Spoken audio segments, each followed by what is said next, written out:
শুরুতে একটা বিষয় কনফার্ম করি, এই যে স্লাইডটা দিয়েছি এখান থেকে 1 মার্ক পরীক্ষার প্রশ্ন কিন্তু অলরেডি চলে আসছে, এমনটা মনে করে কিন্তু পড়তে হবে। এই স্লাইডের উপর হয়তো তোমরা অনেকেই ইতিমধ্যেই অনেকগুলো ক্লাস বা ভিডিও দেখেছো, বাট এই ভিডিওটা সম্পূর্ণ ইউনিক হবে কারণ এখানকার ইনফরমেশন গুলো তোমার অন্যান্য ভিডিও থেকে সম্পূর্ণ আলাদা।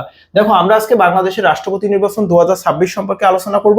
তো এটা খুব খুব বেশি গুরুত্বপূর্ণ, এই জন্য গুরুত্বপূর্ণ কারণ বাংলাদেশে দীর্ঘ 35 বছর পর কিন্তু রাষ্ট্রপতি নির্বাচন অনুষ্ঠিত হয়েছে। বাংলাদেশ সংবিধানের 48 নম্বর অনুচ্ছেদ অনুযায়ী বাংলাদেশের রাষ্ট্রপতিগণ কিন্তু সংসদ সদস্যদের ভোটের মাধ্যমে নির্বাচিত হওয়ার কথা ছিল, কিন্তু বিগত সময়গুলোতে আমরা রাষ্ট্রপতি নির্বাচন কিন্তু দেখিনি।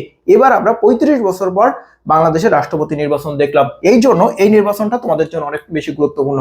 রাষ্ট্রপতি নির্বাচন সম্পর্কে তোমরা এই জাতীয় ভিডিওগুলোতে যে বিষয়গুলো বেশি দেখতেছো, যে কত ভোট পাইলো, কবে নির্বাচন হলো, ভাই এগুলো আসলে কোনোদিনও আসবে না। আমি 100% গ্যারান্টি দিয়ে তোমাকে বললাম, যে তথ্যটা আসবে সেটা হলো বাংলাদেশে কততম রাষ্ট্রপতি নির্বাচন হলো এবং বাংলাদেশের রাষ্ট্রপতি নির্বাচিত হয়েছেন কোন ব্যক্তি।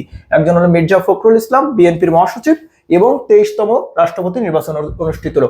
এই দুইটা তথ্য হলো রাষ্ট্রপতি নির্বাচন সংক্রান্ত মোস্ট ইম্পর্টেন্ট, আর কোনো তথ্য ইম্পর্টেন্ট না। এখন রাষ্ট্রপতি সম্পর্কিত যে প্রশ্নগুলো তোমার সব থেকে বেশি গুরুত্বপূর্ণ এবং এইগুলা থেকে তুমি 1 মার্কের প্রশ্ন কিন্তু বলা যায় পেয়ে যাবা।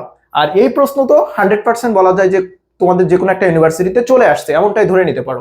দেখো, রাষ্ট্রপতি নির্বাচনের ভোট অধিকার প্রয়োগ করেন কারা? এমপিরা। রাষ্ট্রপতি নির্বাচন করে হলো এমপিরা।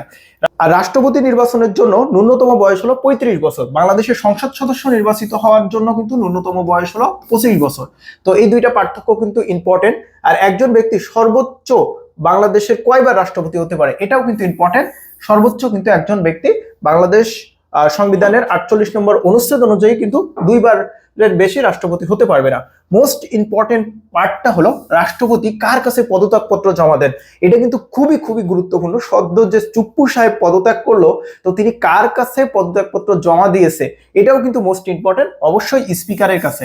আর স্পিকার পদত্যাগ করলে রাষ্ট্রপতির কাছে জমা দিবে। প্রধানমন্ত্রী যদি পদত্যাগ করে তাহলে রাষ্ট্রপতির কাছে পদত্যাগপত্র জমা দিবে। রাষ্ট্রপতিকে অভিশংসন করা যায় সংবিধানের কত নম্বর অনুচ্ছেদে? এটা যে এত বেশি গুরুত্বপূর্ণ যেটা বলার অপেক্ষা রাখে না। সংবিধান সংক্রান্ত যে কয়টা আর্টিকেল মোস্ট ইম্পর্টেন্ট, তার ভিতরে এই একটা আর্টিকেল খুব খুব বেশি গুরুত্বপূর্ণ, যে রাষ্ট্রপতিকে অভিশংসন করা যায়। এখন অভিশংসন জিনিসটাকেই, এই জিনিসটা অনেকেই বোঝে না। অভিশংসন মানে রাষ্ট্রপতি যদি কোনো অসৎ আচরণ করে তাহলে সংসদ সদস্যরা তার প্রতি অনাস্থা প্রস্তাব উত্থাপন করে ভোটের মাধ্যমে তাকে রাষ্ট্রপতি থেকে পদচ্যুত করতে পারে, যেটাকে বলা হয় অভিশংসন। বাংলাদেশের ক্ষেত্রে রাষ্ট্রপতি যেহেতু খুব বেশি এক্সিকিউটিভ কোনো পাওয়ার হোল্ড করে না, দ্যাটস ওয়াই অভিশংসনটা খুব একটা বেশি গুরুত্বপূর্ণ না। বিভিন্ন অসুস্থতার অজুহাতে কিন্তু রাষ্ট্রপতিকে বাদ দেওয়া হয়, যেমনটা আমরা শাহাবুদ্দিন চুপ্পুর ক্ষেত্রে দেখছি। কিন্তু মার্কিন যুক্তরাষ্ট্রের নির্বাচনের ক্ষেত্রে কিংবা যে সকল দেশ রাষ্ট্রপতি শাসিত সেই সকল দেশে কিন্তু রাষ্ট্রপতির অভিশংসন অত্যন্ত বেশি গুরুত্বপূর্ণ। সুতরাং অভিশংসন এই শব্দ সম্পর্কে কিন্তু তোমাদের প্রত্যেকেরই জানতে হবে এবং জানা ম্যান্ডেটরি। আরেকটা গুরুত্বপূর্ণ বিষয় হলো রাষ্ট্রপতি তার কাজের জন্য সংবিধানের কত আর্টিকেল অনুযায়ী ইনডেমিনিটি পেয়েছে। ইনভিডিমিনিটি না, ইনডেমিনিটি। ইনডেমিনিটি মানে কি? ইনডেমিনিটি মানে রাষ্ট্রপতিকে তার কাজের জন্য, মানে রাষ্ট্রপতি যখন রাষ্ট্রপতি হিসেবে দায়িত্ব পালন করবে তখন সেই সময় তার সকল কাজের জন্য সে দায়বদ্ধ, আইনগতভাবে কিন্তু দায়বদ্ধ থাকবে না। আইনগতভাবে দায়বদ্ধ থাকবে না বিষয়টা কি? যেমন শাহাবুদ্দিন চুপ্পুকে কিন্তু বিচারের আওতায় নিয়ে আসার জন্য একটা গ্রুপ দাবি জানিয়েছিল, তখন শাহাবুদ্দিন চুপ্পু কিন্তু সংবিধানের এই 51 নম্বর অনুচ্ছেদের কথা বলেছিল যে আপনারা সংবিধানের 51 নম্বর অনুচ্ছেদ পড়ুন, সেখানে রাষ্ট্রপতিকে তার রাষ্ট্র পরিচালনার স্বার্থে যে সিদ্ধান্তগুলো নিবে সেই সিদ্ধান্তগুলোর জন্য পরবর্তীতে তাকে বিচারিক কাঠগড়ায় দাঁড় করানো যাবে না বা তাকে কিন্তু আবার প্রশ্নবিদ্ধ করা যাবে না। এই যে ইনডিমিনিটি, এটাকে বলা হয় ইনডিমিনিটি বা অব্যাহতি দেওয়া, দায় মুক্তির অব্যাহতি। মানে তাকে পরবর্তীতে আবার দায়ী করা যাবে না যে তুমি দায়িত্ব থাকাকালীন কেন এটা করছো, এখন চলো তোমাকে বিচারের কাঠগড়ায় নিয়ে যাই, তোমাকে বিচার করি। আমরা দেখছি বাংলাদেশের সাবেক প্রধান বিচারপতি জুবায়ের আহমেদ, তাকে কিন্তু কাঠগড়ায় নিয়ে যাওয়া হয়েছে। বাংলাদেশের সাবেক প্রধান বিচারপতি, এতটা পাওয়ারফুল একটা পদ, বাংলাদেশের ওয়ারেন্ট অফ প্রেসিডেন্টের যার অবস্থান তৃতীয়, সেই ব্যক্তি কিন্তু বিচারের কাঠগড়ায় গিয়েছে, কিন্তু রাষ্ট্রপতিকে কিন্তু চাইলে বিচারের কাঠগড়ায় নিয়ে যাওয়া যাবে না তার কাজের জন্য। কিন্তু তিনি যদি ব্যক্তিগত কোনো অসৎ আচরণ করেন তার জন্য তার বিচার করা যাবে। সংবিধানের কত নম্বর অনুচ্ছেদ অনুযায়ী রাষ্ট্রপতি নির্বাচনের কথা বলা আছে? সংবিধানের 48 নম্বর অনুচ্ছেদ। একটু বিস্তারিত আলোচনা আছে সংবিধানের 48 নম্বর অনুচ্ছেদে, যেখানে রাষ্ট্রপতি নির্বাচন কতদিনের জন্য হবে, কিভাবে হবে সেই পদ্ধতি সম্পর্কে বলা হয়েছে।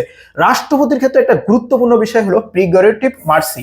প্রিরোগেটিভ মার্সি, এই অধিকারটা রাষ্ট্রপতিকে দেওয়া হয়েছে সংবিধানের 49 নম্বর অনুচ্ছেদের মাধ্যমে। এটা হলো মোস্ট ইম্পর্টেন্ট একটা অনুচ্ছেদ। আমি আবারও বলতেছি, সংবিধানের যে আর্টিকেলগুলো মোস্ট ইম্পর্টেন্ট তার একটা তালিকা কিন্তু আমি এখানে দিয়েছি, অনেকগুলো ইম্পর্টেন্ট, কিন্তু এই কয়েকটা বিষয় কিন্তু খুব খুব বেশি গুরুত্বপূর্ণ। বিশেষত রাষ্ট্রপতির এই যে প্রিরোগেটিভ অফ মার্সি, এই অধিকারটাকে একটু বুঝতে হবে। আমরা বিভিন্ন সময় দেখি রাষ্ট্রপতির কাছে প্রাণ ভিক্ষা চায়, বিশেষত যারা বিভিন্ন মৃত্যুদণ্ডের আসামি থাকে বা যারা বিভিন্ন দীর্ঘস্থায়ী সাজাপ্রাপ্ত হয়, তারা কিন্তু রাষ্ট্রপতির কাছে ক্ষমা চায়। তো এই যে রাষ্ট্রপতি যে কোনো ব্যক্তিকে ক্ষমা করে দিতে পারে, এই যে ক্ষমতা, এই ক্ষমতাটাকে বলা হয় প্রিরোগেটিভ অফ মার্সি। তো এই অধিকারটা দেওয়া হয়েছে সংবিধানের 49 নম্বর অনুচ্ছেদের মাধ্যমে। রাষ্ট্রের সকল কাজ পরিচালিত হয় কার মাধ্যমে বা কার নামে? রাষ্ট্রপতির নামে। রাষ্ট্রের সকল কাজ পরিচালিত হবে রাষ্ট্রপতির নামে। রাষ্ট্রের মূল অভিভাবককে রাষ্ট্রপতি, সশস্ত্র বাহিনীর অভিভাবককে রাষ্ট্রপতি, আর রাষ্ট্রের সকল এক্সিকিউটিভ ক্ষমতার সর্বোচ্চ এক্সিকিউটিভ ক্ষমতা হোল্ড করে প্রধানমন্ত্রী।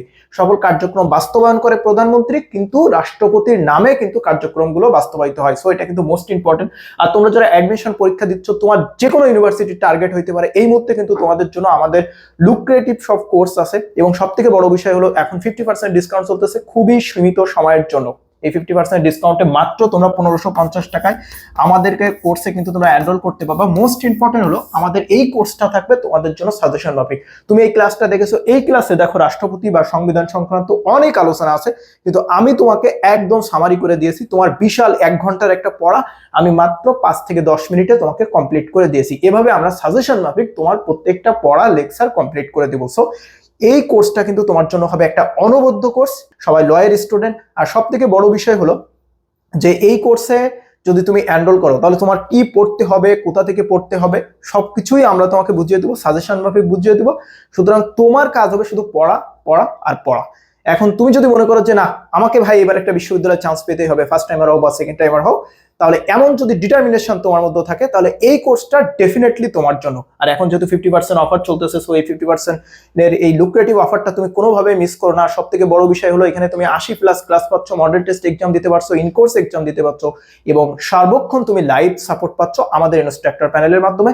এমন অভিজ্ঞ ইনস্ট্রাক্টর প্যানেলের মাধ্যমে তুমি যদি প্রস্তুতি নাও, আমি তোমাকে নিশ্চয়তা দিচ্ছি ইনশাল্লাহ তুমি অ্যাডমিশনে সফল হবে, এবং আমি তোমাদের সাথে থাকবো। যদি আমাদের কথা অনুযায়ী তুমি যদি সাপোর্ট না পাও, অবশ্যই তুমি আমাকে জবাবদিহিতা করো বা আমাকে দায়বদ্ধ করো। তো আশা করি তোমরা প্রত্যেকেই আমাদের কোর্সের সাথে থাকবে, কারণ ইন্টেনসিভ কেয়ারে না থাকলে সমুদ্রের মতো এই বিশাল জগতে তোমাকে খুঁজে পাওয়া যাবে না। এখানে যে নাম্বারটা দেখতে পাচ্ছ, এই নাম্বারে আমাকে হোয়াটসঅ্যাপ, টেলিগ্রাম অথবা সরাসরি ফোন কল করে আমাদের কোর্সে ভর্তি হতে যোগাযোগ করতে পারো। তো তোমাদের প্রত্যেকের জন্য রইল শুভকামনা।